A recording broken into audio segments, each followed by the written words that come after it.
جب نہیں زہرا نے کہا ہو بی بی ہمیں پتا ہے کربلا میں کیا ہوا، ہم اس وقت وہاں موجود تھے جب شمر کا خنجر چل رہا تھا، ہم کہہ رہے تھے شمر میرا بیٹا بے گناہ ہے، بس میں پڑھ چکا، میں یہ کہہ رہا تھا کہ یہ نہیں لکھا کسی نے سکینہ نے پانی کب پیا۔ چلنے لگا قافلہ، ایک مرتبہ روایت کہتی ہے جب جناب سکینہ کے گرنے کا پتہ چلا تو شمر نے ایک کام کیا جو بہت اذیت دہ کام تھا۔ 5 سال کی بچی کو شتر کے یعنی اونٹ کی پشت پر سینے کے بل لٹا دیا اور اس کے بعد رسی سے کس کے باندھ دیا۔ آپ نے سن لیا اور میں نے پڑھ دیا، لیکن ذرا سوچے تو صحیح، 5 سال کی بچی اگر اونٹ کی پیٹھ پر باندھ دی جائے اور جب اونٹ چلے گا تو کس طرح سے اس کا حال ہوگا۔ میں یہ نہیں سمجھتا کہ اس کو اذیت کیا ہوئی، میں اتنا سوچتا ہوں کہ سکینہ شام تک زندہ کیسے آئی ہے۔ 2 ہی لوگ تھے کہ جنہیں اونٹ کی پشت سے باندھا گیا تھا، ایک سکینہ تھی اور ایک سید سجاد کے پیر۔ آتے آتے جب قافلہ جو ہے کوفہ پر پڑھ چکا، کوفے میں پہنچا، ایک مقام پر قافلہ رکا ہوا تھا، دیکھا شمر اپنے لشکر والوں کو پانی پلا رہا ہے۔ جناب سکینہ نے جناب سیدہ کی بیٹی سے پوچھا پھوپھی اماں اجازت ہو تو میں تھوڑا پانی لے لوں، میں بہت پیاسی ہوں پھوپھی اماں، مجھے پیاس لگی ہے۔ زینب نے کوئی جواب نہ دیا، ساقی کوثر کی بیٹی خاموش رہی۔ خاموشی کو جواب سمجھ کر سکینہ نے ہاتھ میں کوزہ لیا اور دوڑتی ہوئی پیچھے گئی، شمر سے کہا مجھے تھوڑا پانی دے دے، میں بہت پیاسی ہوں۔ تصور کریں 4 سال کی بچی اگر ہاتھ میں کوزہ لیے آپ کے سامنے آ جائے اور کہے میں بہت پیاسی ہوں تو آپ نہیں پوچھیں گے کس کی بچی ہے، کس خاندان کی ہے، بس کہیں سے بھی اس کے لیے پانی کا انتظام کر دیں گے۔ لیکن جناب سکینہ دوڑتی رہی، شمر متوجہ نہ ہوا، اپنے لشکر والوں کو پانی پلاتا رہا۔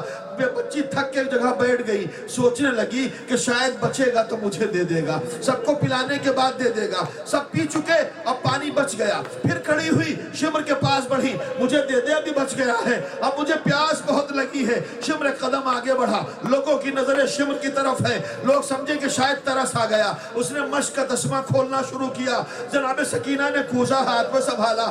آپ کو نہیں پتا کہ جب امید ٹوٹتی ہے تو کیا ہوتا ہے۔